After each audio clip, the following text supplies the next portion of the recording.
Cultas e Vinho Verde. Duas mulheres, uma conversa e um bom vinho. Com Inês Menezes. Olá, mais um Cultas e Vinho Verde, podcast do Público, em que duas mulheres se encontram, abrem uma garrafa e provam um vinho entre o chão firme das palavras. A isto se chama conversa. A minha convidada de hoje é a atriz Dalila Carmo. Gosta muito de viajar, como se condensasse nas viagens tudo o que não vive no dia-a-dia, no ritmo voraz das gravações, marcações e outras inquietações. Começou há muitos anos no Ballet Teatro no Porto, onde nos conhecemos ainda adolescentes. Passou por Nova Iorque, ponto crucial, onde encontrou a base do muito que aprendeu. Dalila tem feito muito cinema e televisão, teatro, quando o tempo permite. Para esta conversa temos um loureiro chamado Firmamento, aromas florais intensos, destacando-se a rosa branca e a flor de laranjeira. Vindima manual, vinho perfeito para acompanhar pratos leves, saladas frescas, mariscos e peixes finos e, claro, uma conversa entre velhas amigas. Olá, Dalila. Olá, Inês. Há dias recordavas em fotografias a tua viagem ao Irão, a propósito do que ali se vai passando, e nesta altura em que estamos a fazer esta conversa, os números mais recentes falam em cerca de 5.000 mortos nos protestos das últimas semanas. Dizias tu nessa sequência de fotografias que encontraste ali um dos países mais generosos e amáveis. Sim. Onde já estiveste. Estamos a falar do ano de 2019? Sim, foi precisamente em fevereiro de 2019.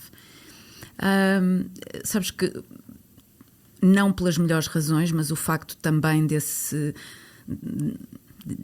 pessoas no Irão serem tão generosas, também há uma certa ingenuidade por causa de uma falta de contacto com o mundo. Portanto, os turistas lá são quase celebridades. Há uma estranheza que leva a uma curiosidade constante. Portanto, a partir do momento que alguém viaja para lá e obviamente temos os códigos diferentes, não é?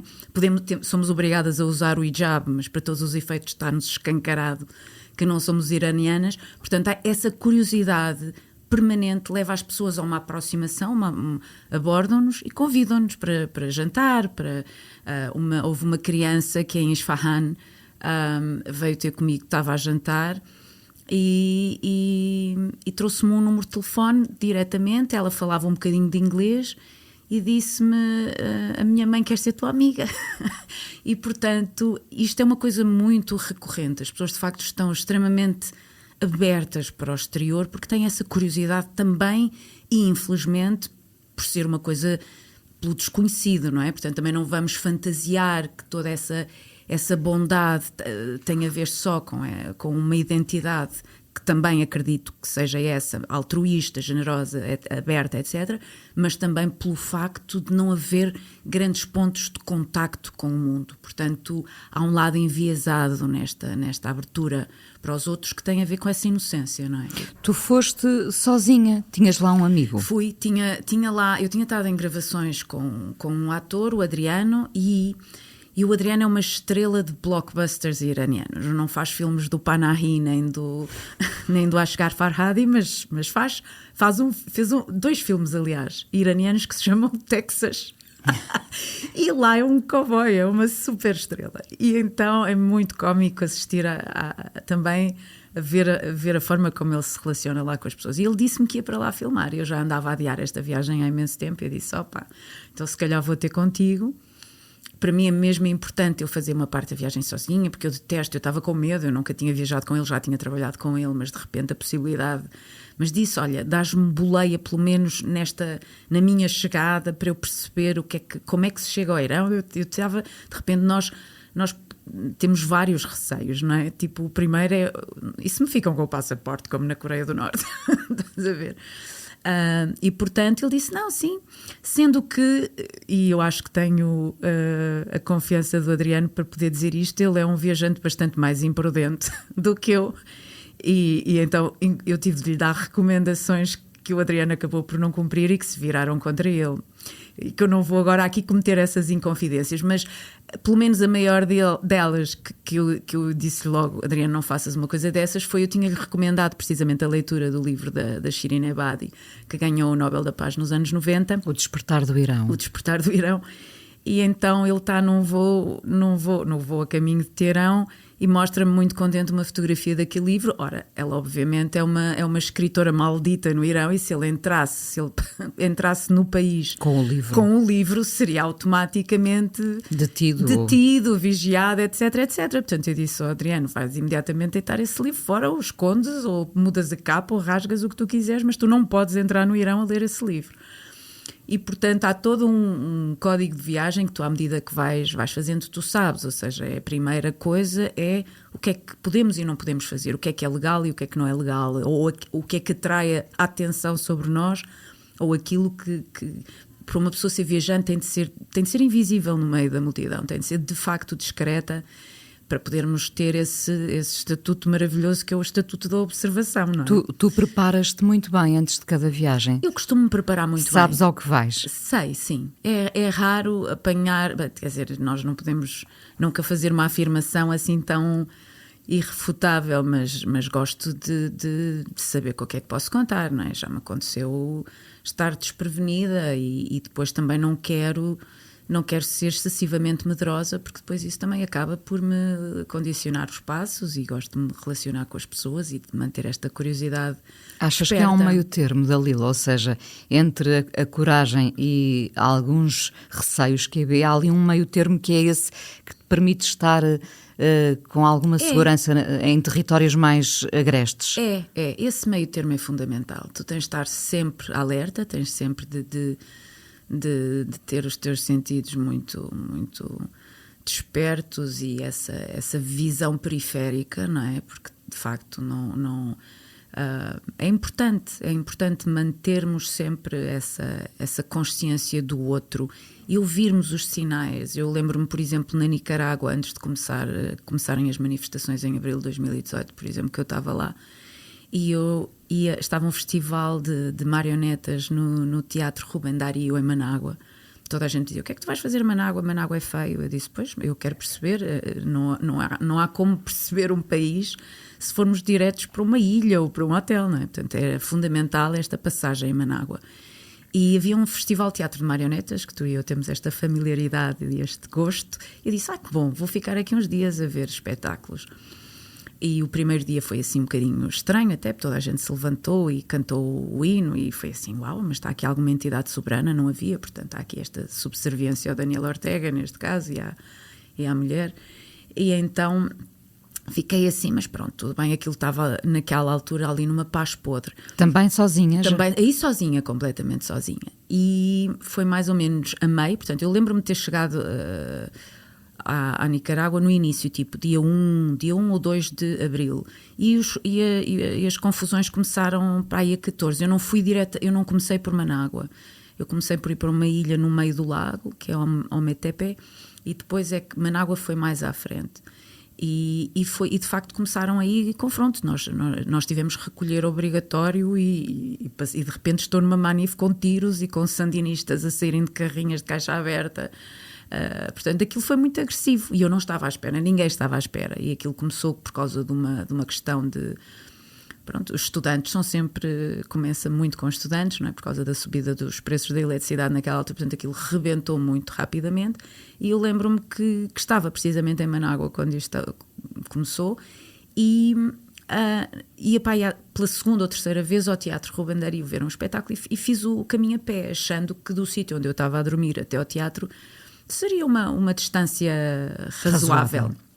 Andei, aquilo de repente parecia que tinha de passar por vias rápidas, ou seja, muito facilmente sais de uma via pedestre, pedonal, onde tu... Não, de repente aquilo é assim, é inóspito, a cidade tem bairros residenciais mais amigáveis, onde é possível caminhar, mas de repente sentes que estás numa espécie de autoestrada no meio da cidade. E há um momento em que eu entro numa ruinha e penso, que bom, uma rua mais estreita, mais acolhedora, e no momento em que eu entro há um senhor que me diz, de onde é vais? E eu digo, olha, teatro, e ele, por aqui não, e fez-me o sinal com a mão no pescoço, tipo que te cortam pela cabeça se entrares por aqui. E, portanto, nós, ok, ou seja, não vamos nunca contrariar estes sinais. Eu acho, tipo, esta publicação agora relativamente ao Irão, houve alguém que disse vou em março e eu pus automaticamente o sinal de perigo. Quer dizer, quem é que numa altura, ou vão em missão, que acho muito bem, não é? Quem me dera trabalhar como missionária, mas ninguém vai fazer férias no Irão numa altura destas, não é? Digo eu. Mesmo assim, quando tu foste, antes de ires, perguntaram-te porquê ir sozinha, sim, não é? Na embaixada. Na embaixada. Sim. E tu disseste uma coisa que eu anotei aqui, lindíssima, como é que se explica a curiosidade por tudo? Sim. Não há, quer dizer, é muito difícil, nós não nos podemos, senão vivemos permanentemente a justificar-nos perante o mundo, perante toda a gente, não é? Como é que... É muito complicado, há várias escolhas que fazemos na vida sujeitas a essa pergunta. Porquê? Qual terá sido o território mais adverso onde já estiveste, e de férias, claro? Sabes que, apesar de tudo, eu até tenho tido bastante sorte. Pronto, foram adversas a viagem, por exemplo, a na Nicarágua. em Cuba também. Tivemos, aí não fiz sozinha, mas foi complicado. Foi complicado porque os bens essenciais estavam bloqueados, quer dizer, as pessoas não tinham água, nem havia 18 horas por dia, não havia eletricidade. E, portanto, foi muito difícil. E assim que aterramos em Havana, eu saio à rua com uma garrafa de água. Alguém pergunta-me onde é que eu tinha conseguido aquela garrafa. Eu estava totalmente a leste. Eu, como assim? Onde é que eu arranjei esta garrafa? Entrei num café, pedi uma garrafa de água e não havia. E fui à casa de banho lavar as mãos e não havia água nas torneiras. Portanto, isso é muito agreste. Foi um período temporário. Isso depois, ao fim de uns meses, mesmo assim, não é? A questão da eletricidade, não sei como é que... quanto tempo terá sido até a sua resolução. E depois a questão do combustível, nós alugámos um carro que tivemos de devolver porque não havia combustível. Eu cheguei a estar 3 horas numa fila para uma bomba e depois cheguei lá, já não havia combustível, e outra vez havia combustível mas não havia eletricidade, portanto não podiam pôr o combustível e nós acabámos por ter de entregar o carro. Como é que se gera esse súbito desespero? Nunca chegas a entrar em pânico? Não, quer dizer, nós temos de ser muito pragmáticos quando estamos a viajar. Eu normalmente, e isto é muito curioso, eu entro mais facilmente em pânico se estiver acompanhada do que se estiver sozinha, porque sinto a pressão da coisa correr bem. Eu perdoo-me melhor e sei gerir melhor a minha ansiedade e o meu stress quando estou sozinha e não me sinto responsável perante o outro. E depois tenho sempre esta pretensão de achar que, como estou habituada, vou resolver os problemas todos. E não, os teus e os dos outros, os meus neste e caso. Os dos sim. outros. E obviamente isto é uma ilusão, não é? Isto não é razoável, nem... E portanto aí foi de facto muito complicado, mas Cuba não terá sido, por exemplo, tão complicado do ponto de vista do medo como a Nicarágua. A Nicarágua foi um sítio onde eu tive de me esconder, pronto, onde eu não podia sair do sítio onde estava, onde foi muito complicado, porque via à minha frente casas a arder e ficas profundamente assustada quando de repente tiros é uma espécie de uma banda sonora de fogo de artifício, que curiosamente eu não sabia disto e não sei em que país é que isto se aplica, mas havia horários, ou seja, havia uma pausa entre as 6 da manhã e as 10 da manhã, portanto se tu quisesses sair, ir ao supermercado até às 10, entre as 6 e as 10 estava tudo em silêncio, e depois fim da manhã até à noite, inclusivamente madrugada, e havia mais confusão. E outro lugar profundamente assustador, que foi em 2008, foi Moscovo. E Moscovo também me assustou muito, mas aí fui também num contexto completamente diferente. Não foi... Eu tinha ido à estreia, na verdade, de um espetáculo do Rui Horta com os micro-audio waves, o Zotrop, e como nós somos melhores amigos todos, a minha melhor amiga é casada com o teclista dos Migos. Nós somos sempre groupies. O meu grupo de amigos, nós somos groupies uns dos outros. Vamos para Moscou, vamos fazer lá a estreia do espetáculo. E também tive lá assim um episódio no momento em que deixei o grupo para ir ao apartamento onde nós estávamos todos instalados. E também apanhei assim um susto, porque acho que não vale a pena se calhar também aqui entrar em grandes detalhes, mas acho que sim, a Rússia pode ser profundamente difícil, agressiva e perigosa. Nesses casos, não é? Pensando em Moscovo, Nicarágua, mesmo Cuba, a sensação de estares a regressar a Lisboa, eu ia dizer à tua cidade, hoje em dia já é a tua cidade, é boa essa sensação de voltar a casa? Depende, sabes? Depende. Eu não tenho muito a síndrome do saudosismo. Eu posso, de facto, andar muitos meses na estrada. Já andei e em momento algum eu tive saudades de voltar, a não ser, tive saudades da minha mãe, da minha avó, com os meus amigos eu ia falando, mas não tenho esse saudosismo, não tenho essa... Se calhar porque não tenho um grande sentimento de pertença. E então, a questão da segurança e de um sítio onde eu facilmente me possa sentir em casa, isso acontece-me em quase todo o lado.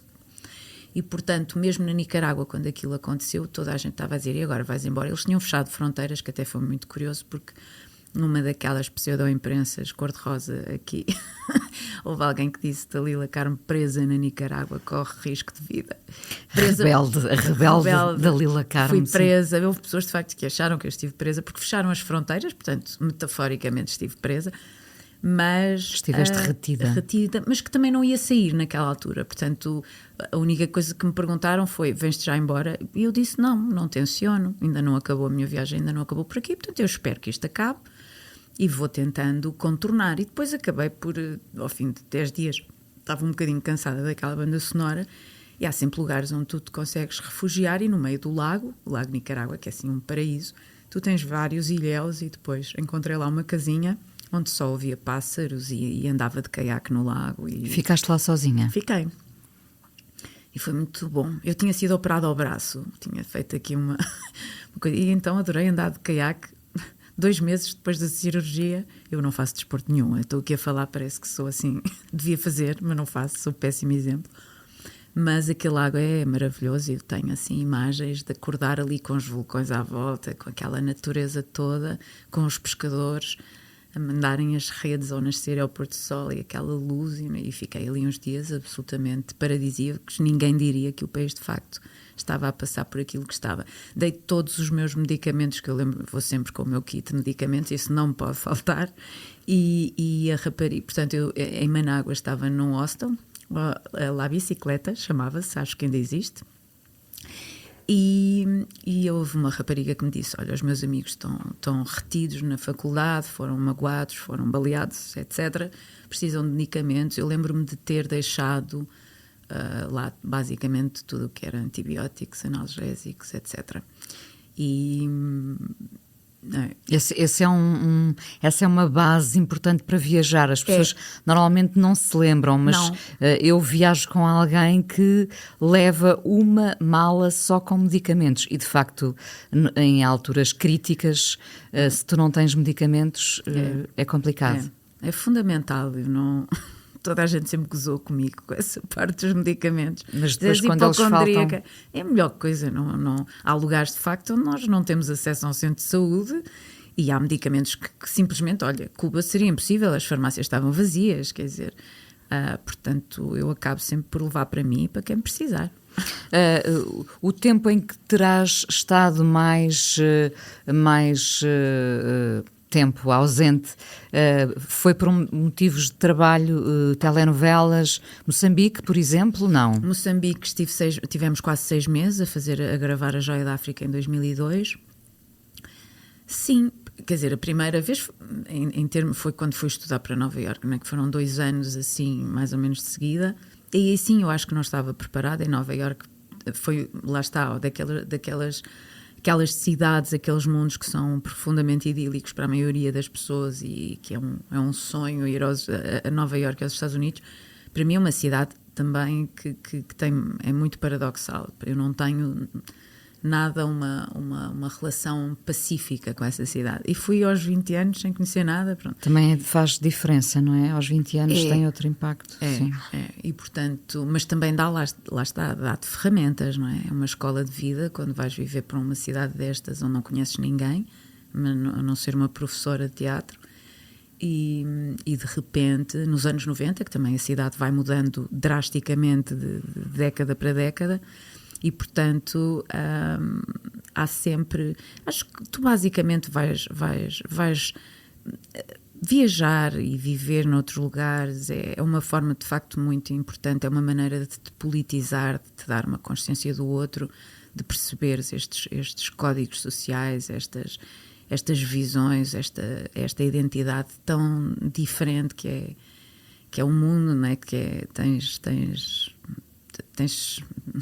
como é que nós nos defendemos disto tudo que está a acontecer, nomeadamente agora, neste momento.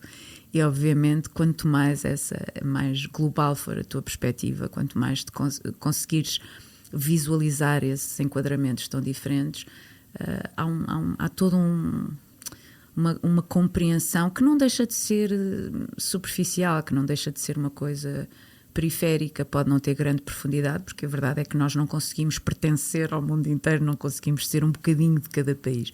Mas se alguém me falar, por exemplo, de o que é um ator internacional, para mim não é um ator que tenha carreira internacional, é um ator que conheça o mundo.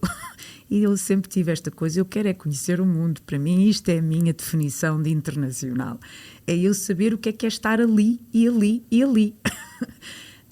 E portanto é essa pluralidade que eu procuro, não é? Que eu acho que me dá um pensamento crítico e ajuda. A empatia constrói-se, a empatia desenvolve-se. Eu acho que passa muito por aí. E depois, obviamente, vamos nos encontrando a nós nesse processo também, não é? Porque dizes, espera, mas eu não tenho nada a ver com isto, eu estou no sítio errado. Ou o contrário, ou de repente estabeleces pontos, não é? Identificas-te com as pessoas, com uma determinada forma de estar, com uma generosidade, com essa... ou não, ou também podes descobrir o pior de ti, não é? Não há qualquer moralismo nesta coisa, é mesmo seres capaz de te desdobrar e perceber as coisas. Por exemplo, em Cuba aconteceu uma coisa muito linda, descobri lá um Airbnb, mas os Airbnbs, pelo menos na altura em que eu fui, não podiam ser, como é uma plataforma americana, não podiam ser usados. Eu gosto muito, não estou aqui a fazer publicidade, mas de facto sinto-me bastante, é uma coisa muito, é um orçamento que é amigável e é mais pessoal, sais de um bocadinho daquela estrutura dos hotéis e não sei o que normalmente evito.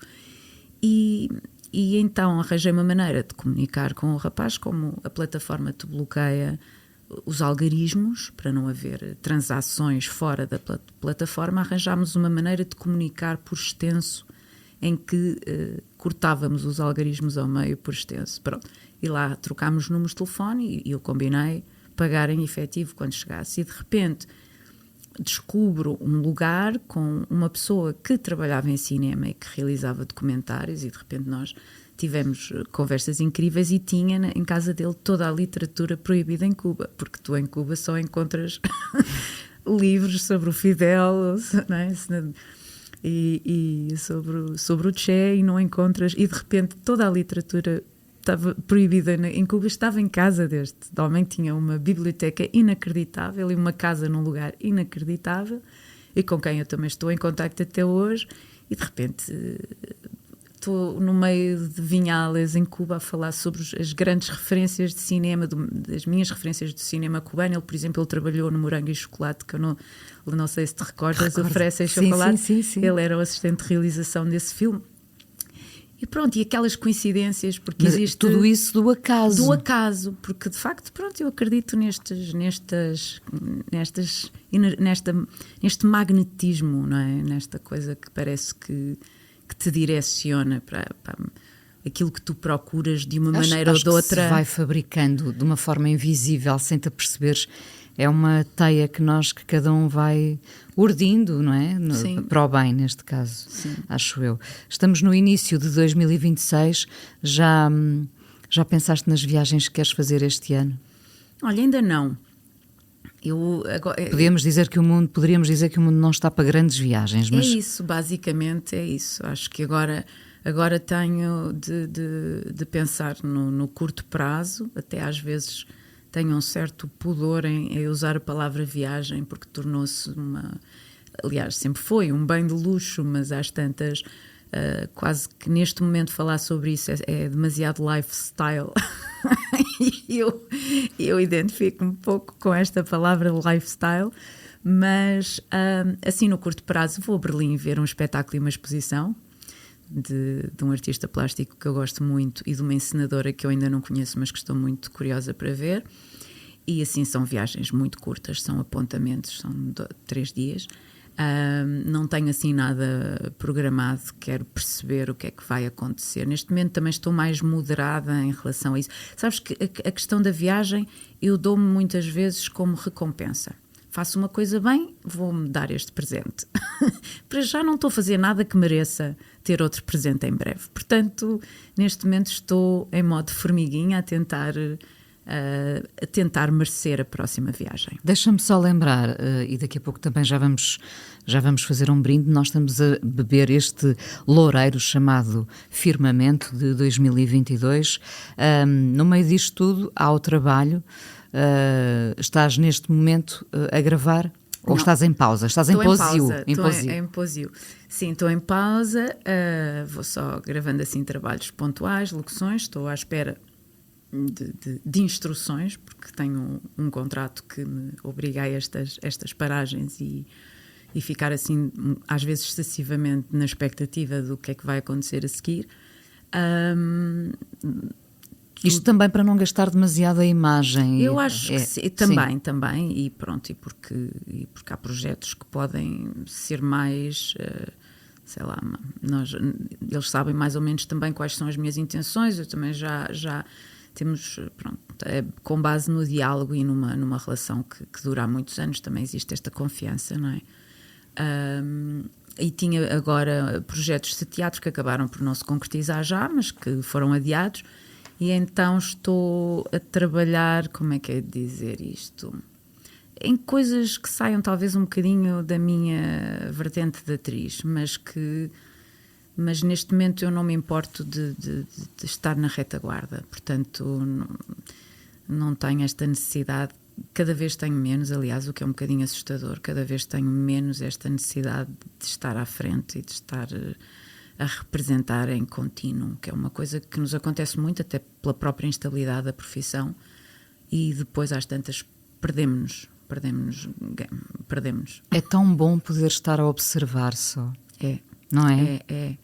E é fundamental, não é? Porque se tu não tiveres essas referências, tu esgotas-te muito facilmente, acabas por vais buscar material onde, não é? Nós não somos infinitos, nós não somos inesgotáveis nesta nossa fonte de energia, de intuição e sensibilidade, quer dizer, nós precisamos de nos povoar, de estarmos permanentemente em repovoamento do teu corpo, a tua cabeça, e é fundamental observar e estar, sim, e também depois, sim, e em procurar refúgios, e portanto eu tenho também estado um bocadinho concentrada a construir o meu refúgio. Dalila, com este loureiro Firmamento de vindima manual, um vinho leve, 12 graus e meio, isto passou a ser muito importante para nós, o teor alcoólico, não é verdade? É verdade. Talvez por sermos mulheres na menopausa, não faço a mínima ideia. Com este Firmamento, firmamos aqui o nosso brinde a quê? Então, eu acho que isto também é uma das coisas que a idade nos traz, não é? Saúde. Mais importante. É o mais importante. Não é? Se há 20 anos nos dissessem que nós íamos estar a brindar à saúde, íamos rir, não é? Íamos dizer velhas, e agora é a primeira coisa que nos vem à cabeça. Exatamente. E de facto é mais importante. Venha de lá esse brinde. Sim. Dalila, muito, muito obrigada por teres vindo aqui a este Cultas e Vinho Verde. Sem querer, foi uma conversa sobre viagens e tenho a certeza que quem nos está a ouvir também conseguiu viajar nesta meia hora de conversa. Cultas e Vinho Verde, um podcast com o apoio da Comissão de Viticultura da região dos Vinhos Verdes. A produção é da Inês Bernardo, genérico da Alexandra Gonçalves, sonoplastia do Miguel Sousa. A coordenação de podcast do Público é da responsabilidade do Amilcar Correia. Até para a semana. Cultas e Vinho Verde, com Inês Menezes.